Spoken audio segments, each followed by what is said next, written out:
Friends എല്ലാവർക്കും VVPSC സൊല്യൂഷനിലേക്ക് സ്വാഗതം.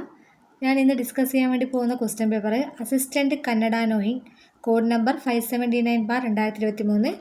Date of exam conduct ചെയ്തത് 21 ഡിസംബർ 2024 അപ്പോൾ അതിൽ ഏതാനും ചോദ്യങ്ങളും ആ ചോദ്യത്തിന് റിലേറ്റഡ് ആയിട്ടുള്ള കുറച്ച് കാര്യങ്ങളാണ് ഞാൻ ഈ വീഡിയോയിൽ ഉൾപ്പെടുത്തിയിരിക്കുന്നത്. 41ാമത്തെ ചോദ്യം നമുക്ക് പരിശോധിക്കാം. എംഫിസിമ എന്ന ശ്വാസകോശ രോഗത്തിൻ്റെ പ്രധാന കാരണം എന്താണ്? എംഫിസിമ എന്ന ശ്വാസകോശ രോഗത്തിൻ്റെ പ്രധാന കാരണം എന്താണ്? അതിൻ്റെ കറക്റ്റ് ആൻസർ ആയിട്ട് വരുന്നത് ബി, പുകവലി എന്നതാണ്. അപ്പോൾ അതുമായി ബന്ധപ്പെട്ട് PSC അധികവും ചോദിക്കാവുന്ന കുറച്ച് ചോദ്യങ്ങൾ ഞാൻ പറയാം. വായു അറകളുടെ ഭിത്തി നശിക്കുകയും ശ്വസന പ്രതലത്തിൻ്റെ വിസ്തീർണം കുറയുകയും ചെയ്യുന്നത് ഏത് രോഗത്തിൻ്റെ എക്സാമ്പിളാണ്? എംഫിസിമ രോഗത്തിൻ്റെ. പുകയിലയിലെ വിഷപദാർത്ഥങ്ങൾ വായു അറകളുടെ ഇലാസ്തികത നശിപ്പിച്ച് വൈറ്റൽ കപ്പാസിറ്റി കുറയുന്നു. അത് ഏതിൻ്റെ ലക്ഷണമാണ്? എംഫിസിമയുടെ ലക്ഷണമാണ്. പിന്നെ PSC പ്രീവിയസ് ആയിട്ട് ചോദിച്ച കുറച്ച് ക്വസ്റ്റ്യൻസും കൂടി ഞാൻ പറയാം. ശ്വസനിയിലും ശ്വസനികകളിലും ഉണ്ടാകുന്ന നീർക്കെട്ടിൻ്റെ ഫലമായി ഉണ്ടാകുന്ന ശ്വസന തടസ്സം അതെന്താണ്? ഏത് രോഗമാണത്? ആസ്മയാണ്. അതുപോലെ പുകയിലയിലെ ടാർ, കാർബൺ മോണോക്സൈഡ് തുടങ്ങിയ വായു അറകളിൽ ശ്ലേഷ്മമായി അടിഞ്ഞുകൂടി ശ്വാസകോശ വീക്കത്തിന് കാരണമാകുന്ന രോഗം ബ്രോങ്കൈറ്റിസ്. അതുപോലെ പാറ പൊടിക്കൽ തുടങ്ങിയ പ്രവർത്തനങ്ങൾ നടക്കുന്ന സ്ഥലങ്ങളിൽ ജോലി ചെയ്യുന്നവർക്ക് അമിതമായി പൊടി ശ്വസിച്ചാൽ ശ്വാസകോശത്തിൽ നീർക്കെട്ട്, വായു അറകളിൽ മാംസ്യനാരുകളുടെ രൂപീകരണം തുടങ്ങിയവയിലൂടെ ശ്വാസകോശം നശിക്കുന്നു. അത് തൊഴിൽപരമായ ശ്വസന തകരാറുകൾക്ക് കാരണമാകുന്നു. ഇതൊക്കെ നമ്മൾ ഇതുമായി ബന്ധപ്പെട്ട് അറിഞ്ഞിരിക്കേണ്ട ക്വസ്റ്റ്യൻസ് ആണ്. അടുത്ത ചോദ്യത്തിലേക്ക് പോകാം. മെനിഞ്ചസ് മനുഷ്യ ശരീരത്തിലെ ഏത് അവയവത്തിൻ്റെ ആവരണമാണ്? മെനിഞ്ചസ് മനുഷ്യ ശരീരത്തിലെ ഏത് അവയവത്തിൻ്റെ ആവരണമാണ്? ഉത്തരം ഓപ്ഷൻ എ, ഹൃദയമാണ്.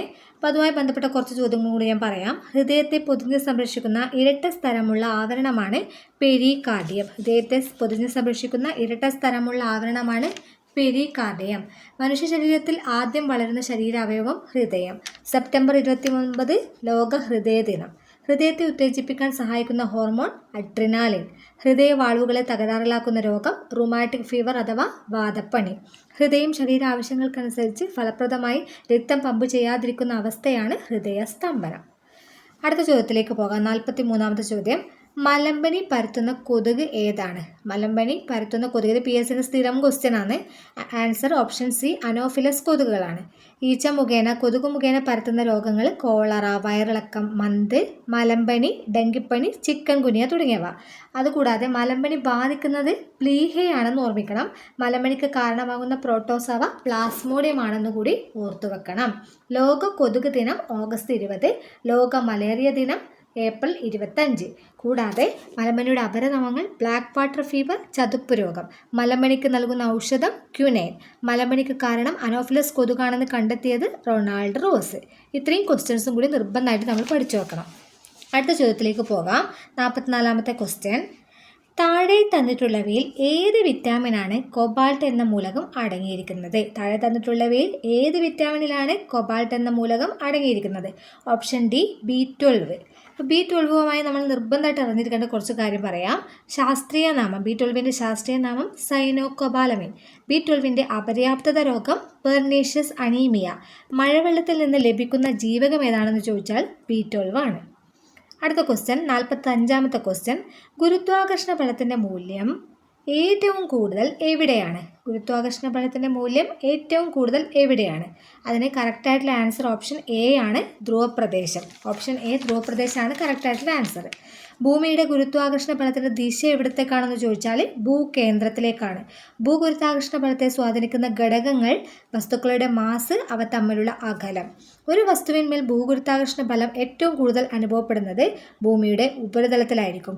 ഭൂകേന്ദ്രത്തിൽ ഗുരുത്വാകർഷണ ബലം 0 ഏറ്റവും ശക്തി കുറഞ്ഞ ബലം ഏതാണെന്ന് ചോദിച്ചാൽ ഗുരുത്വാകർഷണ ബലം. ഇതൊക്കെ PSC വിവിധ ക്വസ്റ്റ്യൻ പേപ്പർ എടുത്ത് നോക്കിയാൽ നമുക്ക് മനസ്സിലാക്കാൻ പറ്റും. ഇതൊക്കെ ചോദിച്ച ക്വസ്റ്റ്യൻസ് ആണ്. അടുത്തത് 46ാമത്തെ ചോദ്യം. ഇലക്ട്രോമാഗ്നറ്റിക് സ്പെക്ട്രത്തിൽ തരംഗദൈർഘ്യം ഏറ്റവും കുറഞ്ഞത് ഏതിനാണ്? ഇലക്ട്രോമാഗ്നറ്റിക് സ്പെക്ട്രത്തിൽ തരംഗദൈർഘ്യം ഏറ്റവും കുറഞ്ഞത് ഏതിനാണ്? ഓപ്ഷൻ ബി, ഗാമാ കിരണം. അപ്പോൾ അതുമായി ബന്ധപ്പെട്ട കുറച്ച് ചോദ്യം നോക്കാം. തുളച്ചു കയറാനുള്ള കഴിവ് ഏറ്റവും കൂടുതൽ ഗാമാ കിരണത്തിനാണ്. വൈദ്യുത കാന്തിക തരംഗങ്ങളിൽ ഏറ്റവും ആവൃത്തി കൂടിയ തരംഗം ഏതാണെന്ന് ചോദിച്ചാൽ ഗാമയാണ്. പ്രകാശത്തിന് തുല്യമായ വേഗതയിൽ സഞ്ചരിക്കുന്ന റേഡിയോ ആക്റ്റീവ് വികിരണം ഏതാണെന്ന് ചോദിച്ചാൽ ഗാമയാണ്. ശസ്ത്രക്രിയ ഉപകരണങ്ങൾ അണുവിമുക്തമാക്കാൻ ഉപയോഗിക്കുന്നത് ഗാമാ കിരണമാണ്. അടുത്തത് 47ാമത്തെ ചോദ്യത്തിലേക്ക് പോകാം. നിശ്ചിത അകലത്തിലുള്ള പരസ്പരം ആകർഷിക്കുന്ന രണ്ട് വസ്തുക്കളിൽ ഒന്നിൻ്റെ മാസ് 2 മടങ്ങായാൽ അവ തമ്മിലുള്ള പരസ്പര ആകർഷണ ബലത്തിന് എന്ത് മാറ്റം ഉണ്ടാകുന്നു? നിശ്ചിത അകലത്തിലുള്ള പരസ്പരം ആകർഷിക്കുന്ന രണ്ട് വസ്തുക്കളിൽ ഒന്നിൻ്റെ മാസ് 2 മടങ്ങായാൽ അവ തമ്മിലുള്ള പരസ്പര ആകർഷണ ബലത്തിന് എന്ത് മാറ്റം ഉണ്ടാകുന്നു? ഓപ്ഷൻ സി 2 മടങ്ങാവുന്നുള്ളതാണ് കറക്റ്റ് ആൻസർ. അപ്പോൾ അതുമായി ബന്ധപ്പെട്ട് സ്ഥിരമായിട്ട് ഈ ചോദ്യം തന്നെ പല ക്വസ്റ്റ്യൻ പേപ്പറിൽ കണ്ടിട്ടുണ്ട്. അതുകൂടാതെ മാസ് കൂടുമ്പോൾ ആകർഷണ ബലം നമുക്ക് കൂടുമെന്നറിയാം. രണ്ട് വസ്തുക്കളുടെ പിണ്ഡം ഇരട്ടിയായാൽ അവ തമ്മിലുള്ള ആകർഷണ ബലം ചോദിച്ചു കഴിഞ്ഞാൽ 4 മടങ്ങായിരിക്കും. രണ്ട് വസ്തുക്കൾ തമ്മിലുള്ള ദൂരം പകുതി ആയിക്കഴിഞ്ഞാൽ അവ തമ്മിലുള്ള ഗുരുത്വാകർഷണ ബലം 4 മടങ്ങാവുമെന്ന് ഓർമ്മിക്കുക. ജിയുടെ മൂല്യം എത്രയാണ്? 6.67 × 10⁻⁻1 newton metre square per kilogram square ആണ്. അതുകൂടാതെ F directly proportion to Gm1m2/d² എന്ന് പറയുന്ന ഇക്വേഷൻ കൂടി അതുമായി ബന്ധപ്പെട്ട് ഓർത്തു വെക്കണം. അപ്പോൾ ഇത്രയും ക്വസ്റ്റ്യൻസും അതിൻ്റെ എക്സ്പ്ലനേഷനാണ് ഞാൻ ഈ വീഡിയോയിൽ ഉൾപ്പെടുത്തിയിരിക്കുന്നത്. അടുത്ത കുറച്ച് ചോദ്യങ്ങളും അതുമായി റിലേറ്റ് ചെയ്ത കാര്യങ്ങളുമായി അടുത്ത വീഡിയോയിൽ കാണാം. എല്ലാവരും സബ്സ്ക്രൈബ് ചെയ്യുക. നിങ്ങൾക്ക് വീഡിയോ ഇഷ്ടപ്പെട്ടെങ്കിൽ ലൈക്ക് ചെയ്യുക, ഷെയർ ചെയ്യുക.